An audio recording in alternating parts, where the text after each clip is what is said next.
Chapter 17. Bob and Pete in a tight spot.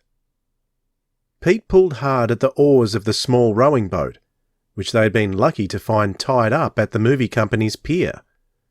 By the dim light of the stars, they were heading for Skeleton Island. "There it is," whispered Bob, as the island suddenly appeared like a black blob in the darkness in front of them. Pete had a keen sense of direction. He rowed them towards the little bay near the amusement park. The land grew closer, and then was on both sides of them, and Pete eased quietly forward until the bow of the rowing boat nosed up on the sand. Bob jumped out and pulled the boat up on the beach. "Now we have to go through the amusement park," Pete said in a low voice, "then up the path to the cave. I wish Jupe hadn't said not to wake up Dad." "So do I," Bob agreed. "I wouldn't mind some company now. Do you think you can find the way in the dark, Pete?" "Sure," Pete answered. He hesitated a moment. It was very dark and silent except for the little noise of water lapping up on the beach. "Well," he said, "we'd better get going." He led the way using the flashlight just long enough to get a glimpse ahead. In a moment, they were inside the ghostly ruins of Pleasure Park. The roller coaster was a big skeleton against the sky.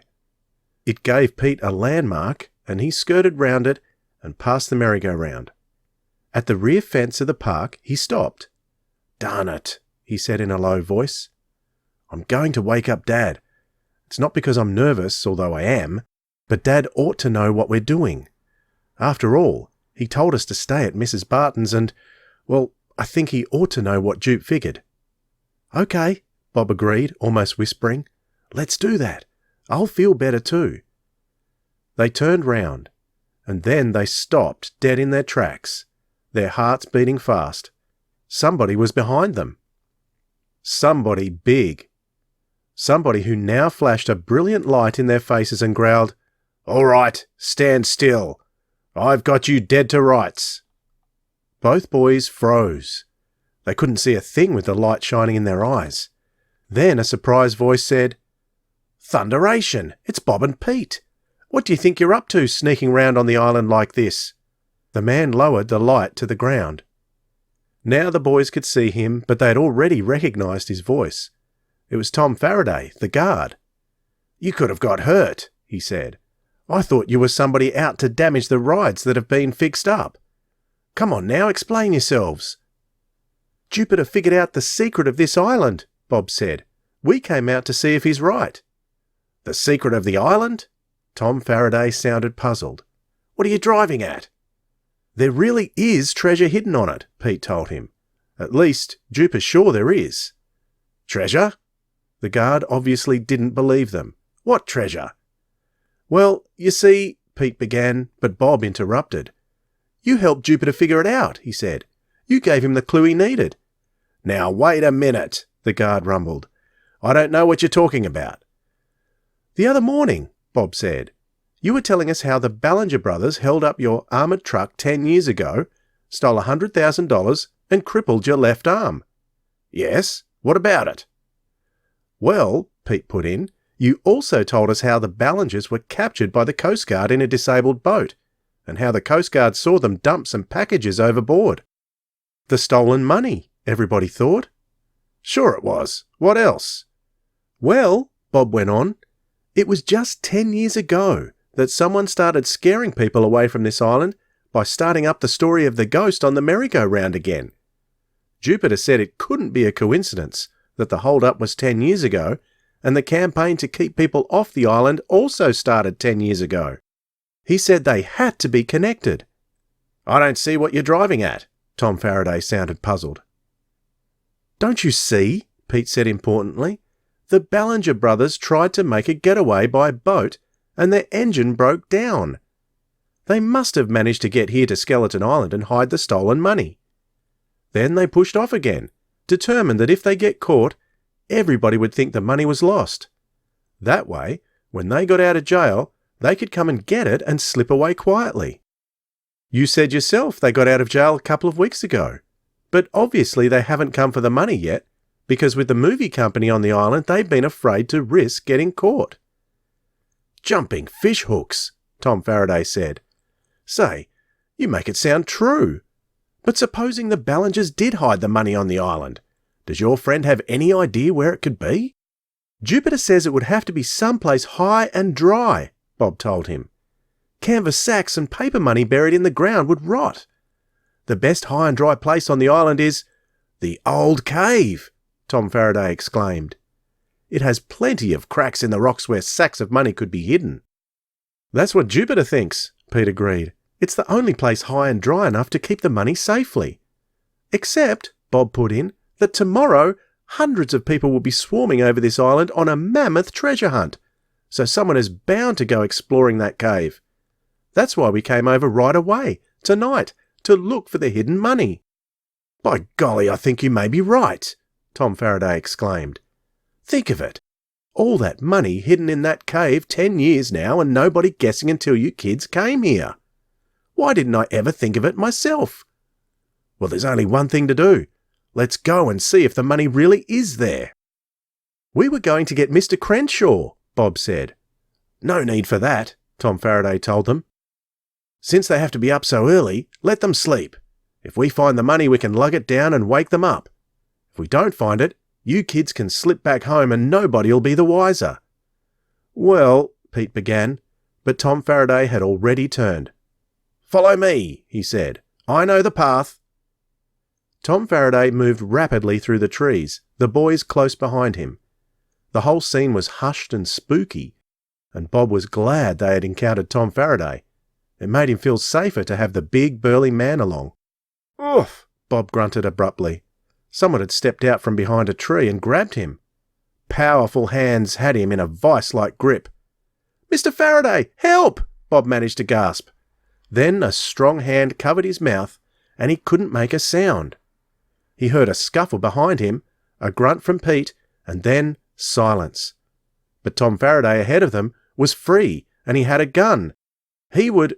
Tom Faraday turned. He didn't seem the least bit surprised. Nor did he draw his gun. Good work, he said.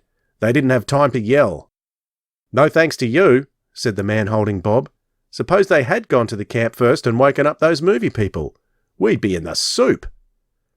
But they didn't, Jim, and we've got them, the guard said, sounding nervous. So it's all right.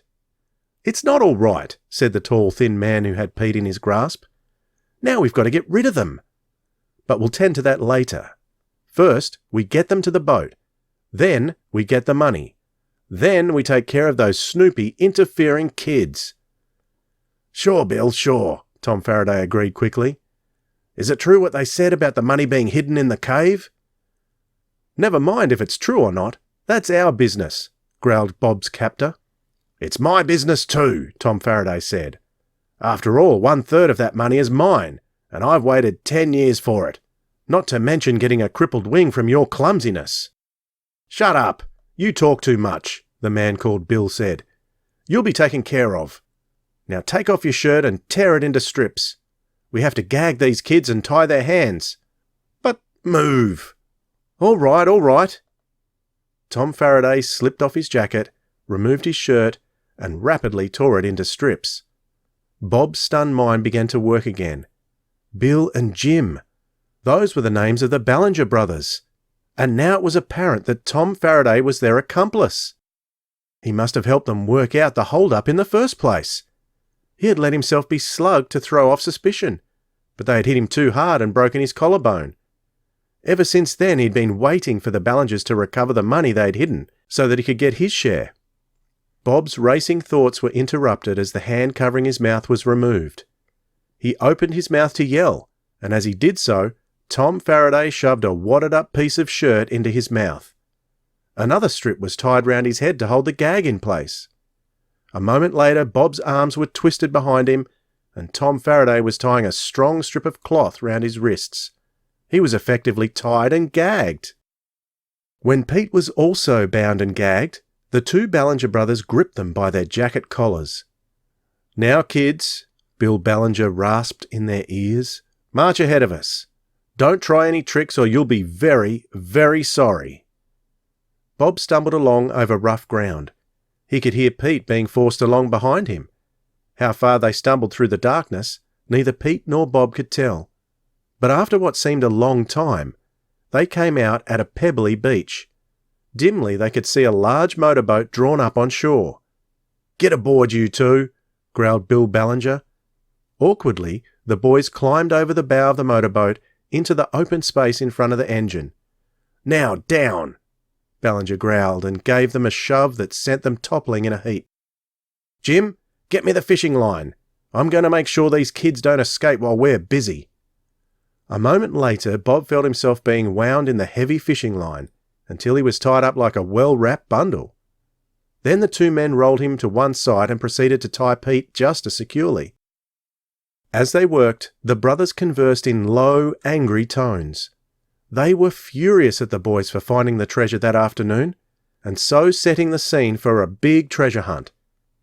Bob gathered they had planned to wait quietly, not going near their hidden loot until it was perfectly safe. But the prospect of the island swarming with treasure seekers had forced them to take immediate action, despite the risks. "There," Bill Ballinger said finally. "These two little eels aren't going to give us the slip now. Come on, Jim, let's get the cash. We've lost too much time as it is." The two men climbed out of the boat. On shore, Jim Ballinger said in a low voice, "You stay here, Tom, and keep an eye on the boat. Give an owl hoot if you need to warn us." "What are you going to do with them?" the boys heard the guard ask uneasily. "They'll talk. They'll implicate me." One of the Ballingers laughed in an ugly tone. "They won't talk," he said. "We're taking them with us. Never mind what we plan.